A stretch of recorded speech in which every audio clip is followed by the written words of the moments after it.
নিরাপত্তা নিয়ে নিজেরাই নিজেদের অসহায় ভাবলে বিদেশিদেরও উদ্বেগ বাড়বে, এ অভিমত সাবেক নির্বাচন কমিশনার অবসরপ্রাপ্ত ব্রিগেডিয়ার জেনারেল সাখাওয়াত হোসেনের। Bangladesh institute of international and strategic studies মিলনায়তনে মানবাধিকার ও নিরাপত্তা নিয়ে এক সেমিনারে এ মন্তব্য করে তিনি বলেন, আইন শৃঙ্খলা বাহিনী জনগণকে নিজেদের নিরাপত্তার ব্যবস্থা করতে বলায় এই উদ্বেগ আরো বেড়ে যায়। মানবাধিকার লঙ্ঘনের ঘটনা রাষ্ট্র এবং সরকারের পক্ষ থেকে বেশি ঘটে বলেও মন্তব্য করেন তিনি। এমনকি ক্ষমতায় থাকা প্রতিটি সরকারকে মানবাধিকার লঙ্ঘনের জন্য দায়ী করা যায় বলেও মন্তব্য করেন তিনি। সময় নেই, এজন্য ডিটেলে যাচ্ছে না। ভালো থাকার মতো অবস্থানে আমরা আছি, বাট আমরা নিজেরা যদি নিজেদেরকে অসহায় করে ফেলি, তাহলে আমেরিকাকে তো আমি দোষ দিতে পারি না, বা ইন্ডিয়াকে আমি দোষ দিতে পারি না।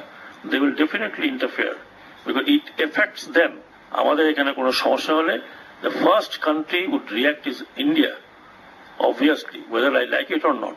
সে আমার যতই বন্ধু হোক, বন্ধুত্ব তখন আর থাকবে না। It will be India's own interest. কুমিল্লায় আলাদা সড়ক দুর্ঘটনায় 3 জন নিহত হয়েছে।